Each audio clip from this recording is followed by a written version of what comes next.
भैया जी लगातार छोट मोट चोरी से कोई फायदा नहीं होने बा, लगातार बड़ डका डाले के पड़ी। सही कहा यूनाइटेड हालात नहीं ना अपना सबके साला खाई पर मोड़ जाए। साला जेन पाकिस्तान का हालत होल बा यूनाइटेड अपने सब का हालत हो जाए। ठीक कहता रे, सरदार के आवे के टाइम हो गइल बा, आवे तो सरदार के तब बात के चर्चा कइल जाई। आ गई तोहरी के सरदार, तू लोग आपस में कर बात, बाद में हम करब तोहरी के बात। हट शर्मा। सरदार बताइए अपना बदल दे। सरदार सरदार अपनी सब में गरम चली कुछ खाओ के जुगाड़ करी पेट के। रे सरवा सब ले आवे लूट के तबे रखवे छूट के बिया दे पूछ के कहां से भी आई लूट के बताइबा तब का लूट के। अरे बैठवे शांत से तब ना सोचो बैठा।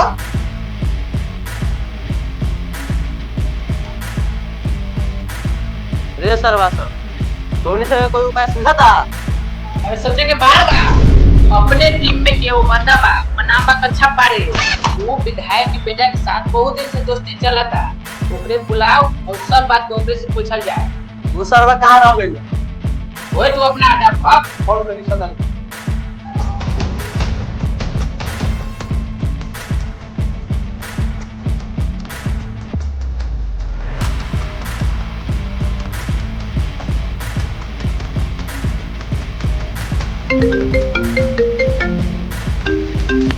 हेलो कच्छा पारे बोल रहा है? जी सरदार। जल्दी हमारे हाथ पर आओ। ठीक बा, हम अभी बता।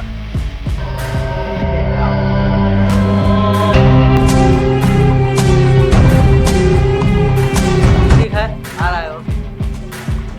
प्रणाम सरदार। तो कही ना सरदार, और गरीब को अच्छा करवा केना केना याद कर ली। ना रे कच्छा पारे, तू गरीब ना, तू तो बहुत अमीर कच्छा पारे बारे, तबे तो हमरा ऐसे सरदार के तोहार जरूरत पड़ल बा। जी बेशक। आ बैठे बा। ए उठो रे। कच्छा पारे। जी सरदार। मेरे समस्या का समाधान सिर्फ तुम ही कर सकते हो। जी सरदार बोलिए ना।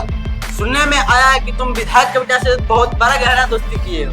अरे मैं सुनने और सोचने के बाद क्या है, उसको से हमको पुराना और बचपन का दोस्ती है। ठीक है तो उसको किडनैप करना है। ठीक बात हो जाए, ठीक है चलो। लेकिन इसमें वो शर्त बा।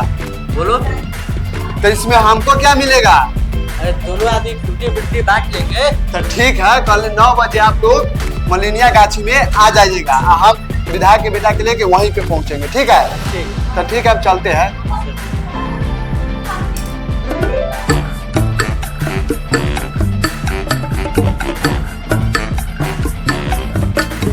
का दोस्त काल बा? तू कौन चले साथ? ये साला तोर दोस्त कच्छा बानी। कच्छा? अच्छा तू कच्छा बारे। साला केते गो हो गेले, तू चुनावो ना करे छे। ये साला तोरा पहले रुपया बा तो तोर पापा बड़का स्कूल में नाम लिखा दिले। हम पहले 9 रुपया रहे, गांव के स्कूल में पढ़ के सियान बन गइली। अच्छा तू गांव में पढ़ के सियान हो? हां चल ना का बा घूमे। ना भाई ना जबो। हम कथि कहले बा कि गांव में दो गो लड़का किडनैप हो गेल बा। अरे पापा कथि कहा, तो कहूं जे घूमे खाली घरे भर में रह। तोरा हमरा पर विश्वास नहीं है ना? चल।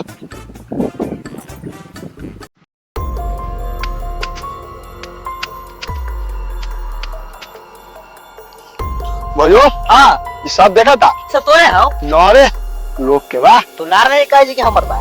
नार ला ना कले हम पर के दिखा देता ने। ठीक से ये आरी बा। सल्लारी थोड़ी ना आरी होखेला।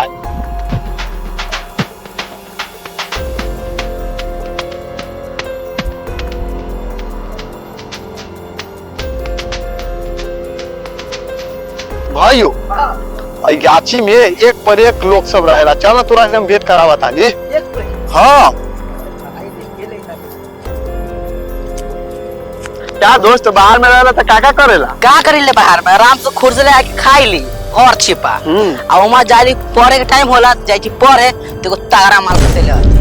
इतना तगड़ा माल है ना, तू रहते तो कहते हम तो हम रहबे कर ना जाइम घर। बात चार हम वैसन काम ना करला। तोबा तोबा तो कार साले। ए भाइयों हां गांव में मुंह से तगड़ा माल पटाले बानी। पूरा सब पट लो पैसे से तो बाहर तब से पटे जुतरा दूर सार माल पटावे के आइडिया न जाना तानी। चल जल्दी।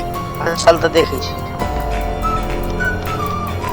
भाइयों। हाँ ये गाछी बा ना? हाँ और ये गाछी में ईमानदार लोग सब चल तोरा के मिलावा था। हाँ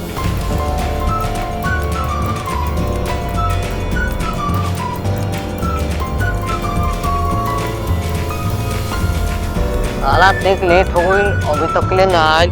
सरदार लगा सुन भाई ले ना की बात है रे साला तुम तो पहले हालत खराब आपको के साला मजाक से था जाना साला अभी तक ना आई अब दे रही जाते रुक ना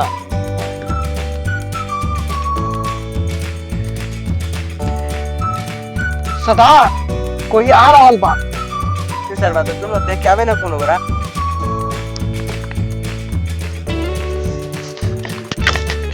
लगा तो सरवा आ गए सरदार के कहे के पड़ी। अयो तुम जंगल में कहां लेके जाता रहा तो चल ना पूछो ना होई आज मैं रोज खेले आवे सरदार आ गए सब रेडी हो जाओ रेडी ला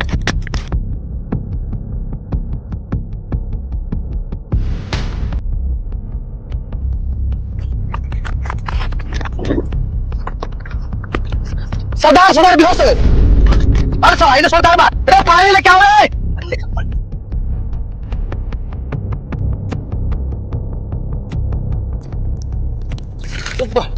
ये क्या हो वही सेना में तो सब पानी गिर जाए रुका एडिया लगावे कुछ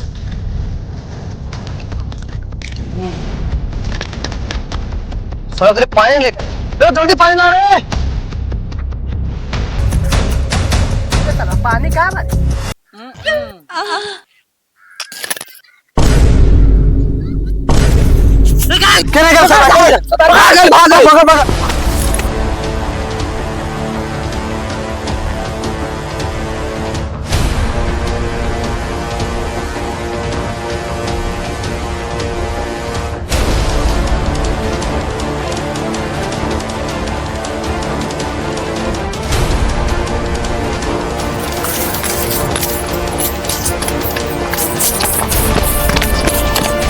भाग गाड़ी चला के सरदार एक बैग रखी एक काब ले चला दे एक कान्हा पर उठो भैयो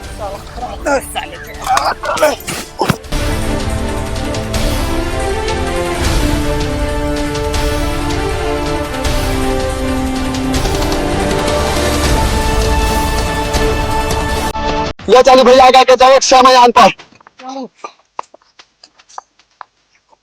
मेरा खसा में के डरा आया की साहब आके रक्षा अब एकला से नंबर ली अगर बाप के बोल भाई एक बाप से रुपया लेवे एक बार फोन दी तेरा बाप के फोन बाप का फोन कर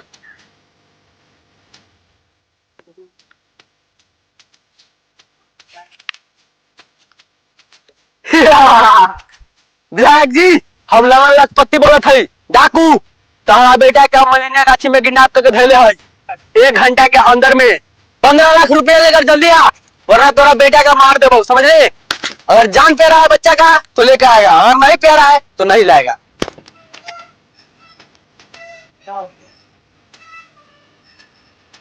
क्या 1 घंटा में 15 लाख ठीक है हमारा बेटा को कुछ नहीं होना चाहिए आप 15 लाख रुपया लेके आ रहे हैं ठीक है आओ लेकर आओ आ रहा है लेकर ठीक बा ताबे तो सरबा के तो लेकर और बात बांध के ठीक है सरदार 1 घंटा ज्यादा हो लगते ना आई अरे आवत होई रास्ता में होई चला जान पे ना बा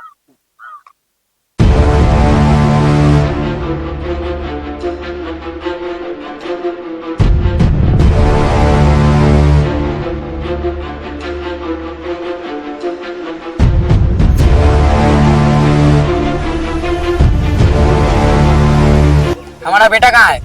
तेरा बेटा जहाँ भी है वो सुरक्षित जगह पर है तूने पहले पैसा लाया है पैसा लाओ लो पैसा सरदार देखी तो मैं पूरा 15 लाख का सही नोट बा ना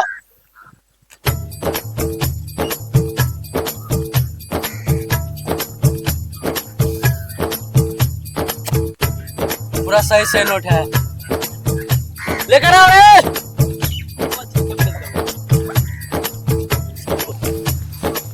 छोड़ो इसको लो अपने बेटे को संभालो घरे चलो